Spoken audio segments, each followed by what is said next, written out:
મહાનગરપાલિકા આયોજન વિના કામ કરીને લોકોના ટેક્સના રૂપિયાનો વેડફાટ કર્યો છે। વડોદરાના વાઘોડિયા રોડથી હાઈવે સુધી 10 કરોડના ખર્ચે બનેલા સ્માર્ટ રોડ પર 8 જગ્યાએ પેવર બ્લોક ઉખાડી નાખવામાં આવ્યા છે, જ્યારે હાઈ ટેન્શન કેબલ નાખવાની કામગીરી માટે રોડને ખોદી નાખ્યા બાદ સમારકામ પણ કરવામાં આવ્યું નથી।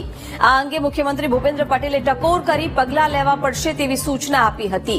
આમ છતાં મહાનગરપાલિકાનું તંત્ર મુખ્યમંત્રીની ટકોરને પણ ગણકારતું નથી। ઉલ્લેખનીય છે કે 2022માં વાઘોડિયા રોડ પર વૃંદાવન ચોકડીથી હાઈવે તરફ 10 કરોડના ખર્ચે સ્માર્ટ રોડ બનાવાયો હતો, જેમાં વરસાદી ગટર, પેવર બ્લોક, સેન્ટ્રલ ડિવાઈડર અને આસપાસની સોસાયટી નજીક એન્ટ્રી પોઈન્ટ પર લોખંડના પોલ ઉભા કરાયા હતા। જો કે આ રોડ નિર્માણ થયાના હજુ 2 વર્ષ જ થયા છે, ત્યાં 1.7 કિલોમીટર લાંબા સ્માર્ટ રોડ પર પાણી, ડ્રેનેજ અને કેબલ નાખવાની કામગીરીને કારણે 8 જગ્યાએ પેવર બ્લોક ઉખાડી નાખવામાં આવ્યા છે।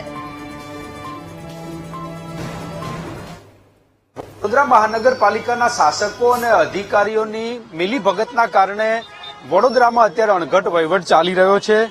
અમે ઉભા છીએ અત્યારે વાઘોડિયા રોડ ઉપર અને અહીંયા કરોડો રૂપિયાના ખર્ચે 2 વર્ષ પહેલા સ્માર્ટ રોડ બનાવ્યો। સ્માર્ટ રોડની બાજુમાં જે પેવર બ્લોક છે એ નાખવામાં આવ્યા, પરંતુ આપ જોઈ રહ્યા છો કે માત્ર 2 વર્ષના સમયગાળાની અંદર જ અનેક જગ્યાએ પાણીની પાઇપલાઇન નાખવામાં આવે છે, કેબલ નાખવામાં આવી રહ્યા છે અને આ પેવર બ્લોક ખોદી નાખવામાં આવ્યા છે અને આના કારણે થઈ અને લોકોને મુશ્કેલીનો સામનો કરવો પડી રહ્યો છે।